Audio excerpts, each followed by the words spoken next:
Ce balado est un contenu publicitaire payé par Énergir.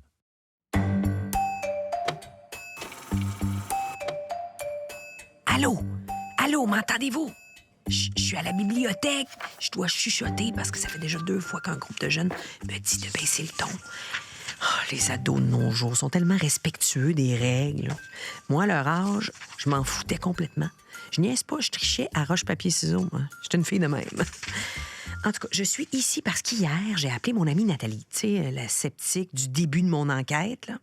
J'y ai parlé de ce que j'avais appris sur le gaz naturel, mais elle n'était pas encore convaincue.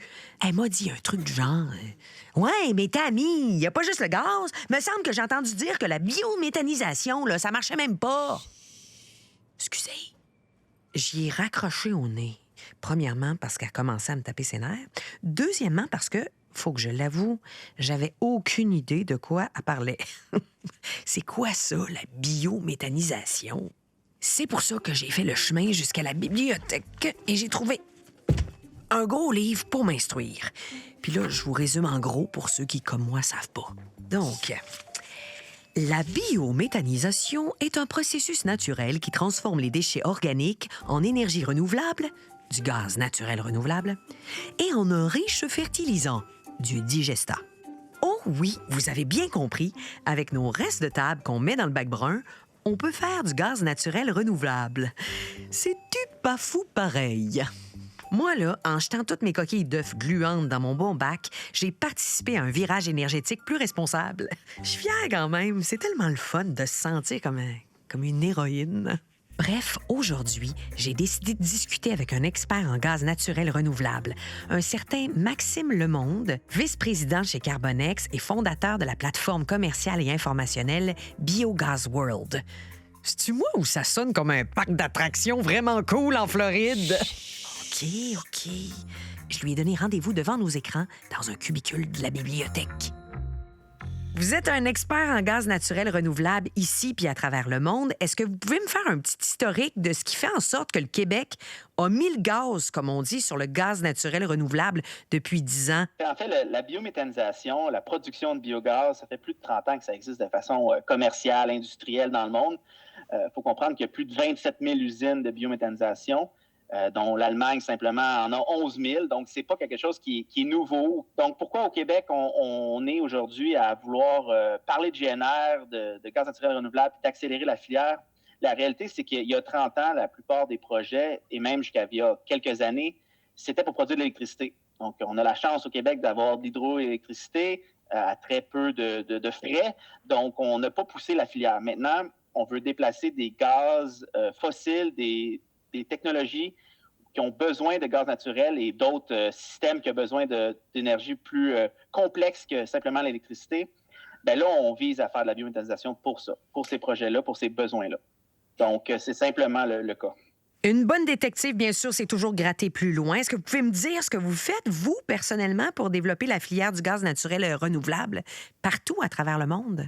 En fait, j'ai commencé ma jeune carrière en 2012 comme ingénieur de procédés dans une petite boîte de conseil à Trois-Rivières. Donc, on aidait les projets d'ici et d'ailleurs à voir le jour. Mais il y a une dizaine d'années, c'était pas la panacée de projets comme aujourd'hui. Donc, on travaillait sur des projets qui ne voyaient pas nécessairement toujours le jour. Donc, on a dû se réorienter. J'ai donc fondé la compagnie Biogaz World en 2016. Après ce bagage d'expérience-là, il y a 3 ans, en 2021, j'ai cofondé avec le CTBM, donc le CTBM qui est le Centre de traitement de la biomasse de la Montérégie, donc une usine de GNR.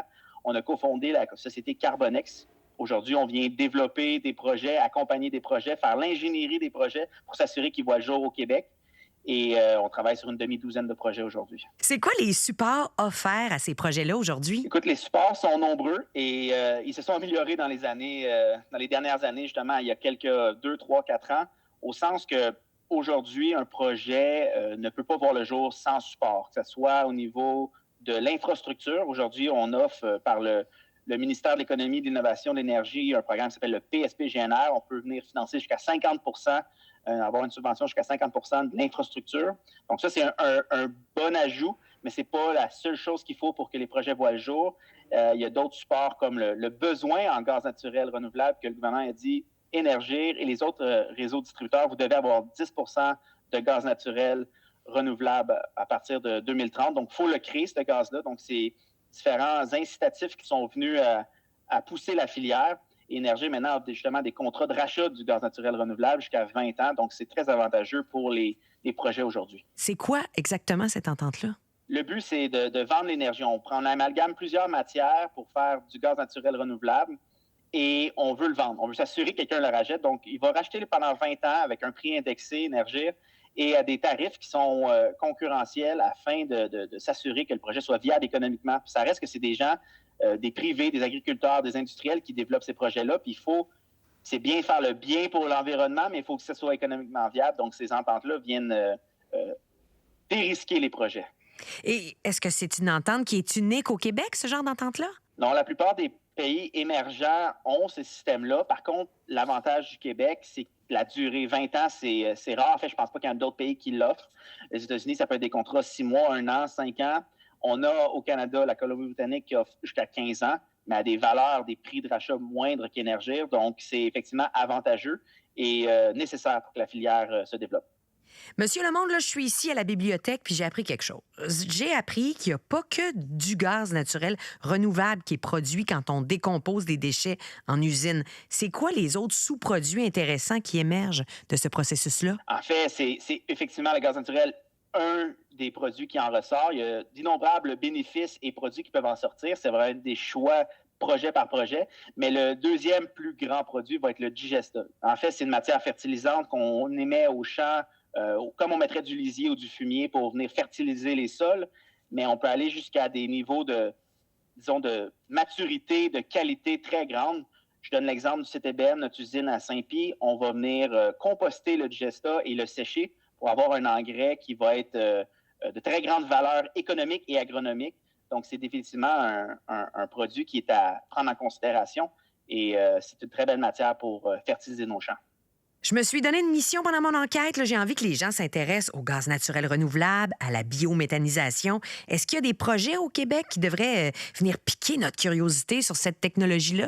On a plusieurs beaux et bons projets au Québec. On a des projets d'envergure qui ont été décidés par nos politiques il y a une dizaine d'années. Donc, les projets qu'on peut voir publiquement, comme la ville de Saint-Hyacinthe, Varennes, Québec, qui sont des projets municipaux. Donc, c'est des très belles usines, mais au niveau agricole et, disons, la vision du futur au Québec, c'est des projets qui sont de type agricole industriel. Il y a la coop Agri-Énergie Warwick, donc à Warwick, qui produit du GNR à partir de résidus agricoles et industriels. Il y a le CTBM, bien entendu, à Saint-Pie. Mais l'avenir des 20-30 prochaines usines vont être dans ces eaux-là, si on veut, des usines de taille plus humaine. Ça veut dire que nos producteurs agricoles deviennent des producteurs d'énergie avec ce type de projet-là? Les producteurs agricoles se sentent mobilisés, bien entendu, par ces projets-là parce que, oui, on devient producteur d'énergie. On devient aussi un centre local d'économie circulaire, au sens que d'autres industriels peuvent avoir besoin pour éviter l'enfouissement de leur matière ou pour se rendre conforme à certains règlements, aller vers les usines de biométhanisation agricole pour leurs résidus, ce qui fait que l'agriculteur devient non seulement un acteur pour l'économie locale, mais aussi un producteur d'énergie renouvelable. Je pense que vous aviez bien expliqué la biométhanisation. Je vous en remercie.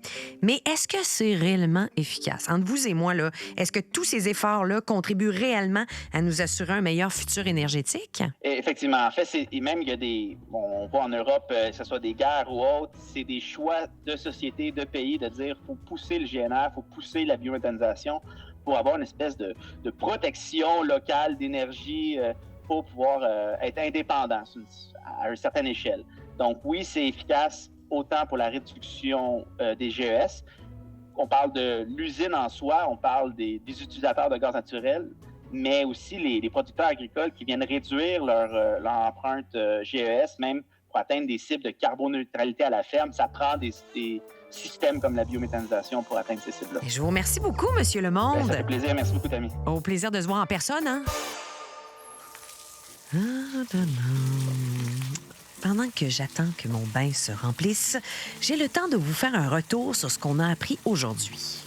Premièrement, dans Nathalie, j'ai compris c'est quoi la biométhanisation, puis oui, ça fonctionne pour vrai. Si on récapitule, c'est un procédé où on transforme les matières organiques, comme nos restes de table, du fumier ou encore des eaux usées, pour en faire de l'énergie, le gaz naturel renouvelable. Wesh! Ah, qu'est-ce que c'est ça? Bulle de bain romarin eucalyptus. Mon œil. Ça sent le pas de taille pas frais, ça. Oh. Bon, je disais quoi, non? Ah oui. J'ai aussi appris qu'Énergir s'active pour pouvoir développer la biométhanisation, et ce, ici au Québec, et ainsi pouvoir remplacer de plus en plus de gaz naturel fossile par du gaz naturel de sources renouvelables. On n'a pas juste la poutine de quoi être fier. Non, on a aussi la biométhanisation puis le pudding chômeur. C'est mon préféré. Bref, au Québec, mais aussi partout dans le monde, des projets d'envergure sont en train de se réaliser avec cette technologie-là. C'est fou, pareil. Hey, j'étais en train d'oublier mon bain, moi, là.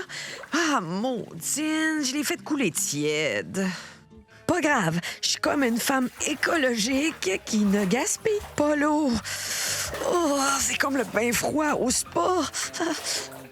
J'aime ça.